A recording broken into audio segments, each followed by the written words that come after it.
I feel that I am merely an agent, giving you some keys which have been given to me to pass on to you.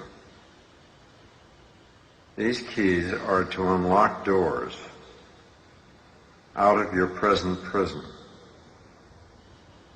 doors opening on new vistas,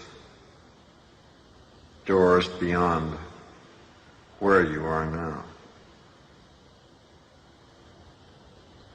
In general, the theme of the workshop is that each one of us is far greater, far more advanced, far more consciously aware, far more intelligent than each one of us conceives of ourselves as being.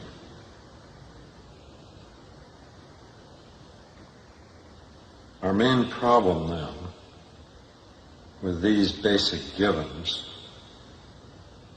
of a self beyond our present self, the super self being present, is mainly a set of hindrances, a set of evasions, a set of refusals to see that one really is great, that one really has multiple levels of consciousness, that one has a superintelligence, that one has extreme sensitivity with respect to others, that one has deep empathy, sympathy and love, that one somehow communicates in both directions with other beings, other entities in the universe and in realities which we do not talk about or perceive directly in our present state. One problem in human existence is the tendency to repeat feeling, thinking, action again and again and again in the same kind of looping cycle. It is as if one is controlled by a set of loops of tape. On these tapes are recorded what one says on one track, what one feels on another track, and what one does on a third track. And these are endless loops, and one tends to repeat these again and again and again. We will illustrate by using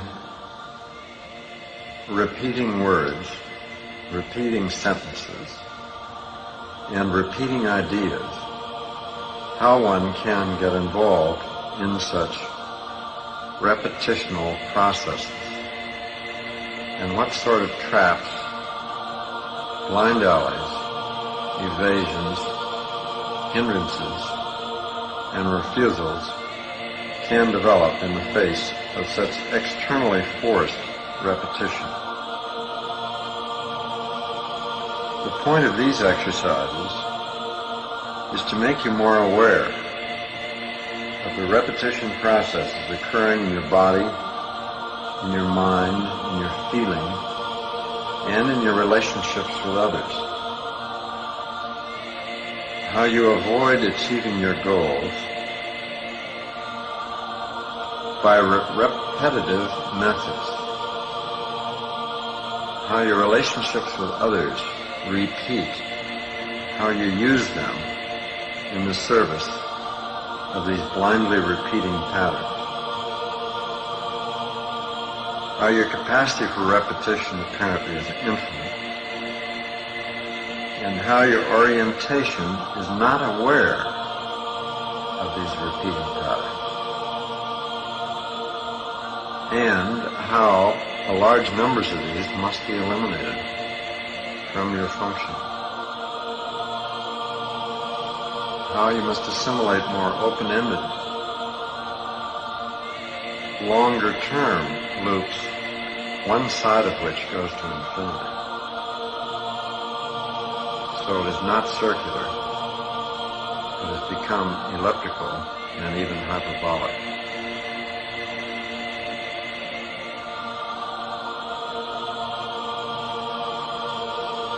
One's impulses tend to push one around such circles, especially if there are two forces operating, two impulses, one counter to the other, in the so-called double bind. One can go circular indefinitely under two counteracting, opposing forces. One's needs for repetition are such that one tends to repeat in order to be safe. The safety of the familiar, the safety of the old tape loop, rotating merrily. One, under these circumstances, tends to ignore the possibilities of escape, tends to ignore the possibilities of widening out these loops, of making them so huge that in this lifetime at least, one does not see the repetition. The form of such repetition is obvious. It tends to be circular or elliptical, and it is very superficial. And one would very much like to change the form into some sort of a spiral at least. A spiral with no end. This is one of the possible conversions of the form. The substance involved is that this is quite counter to one's super self.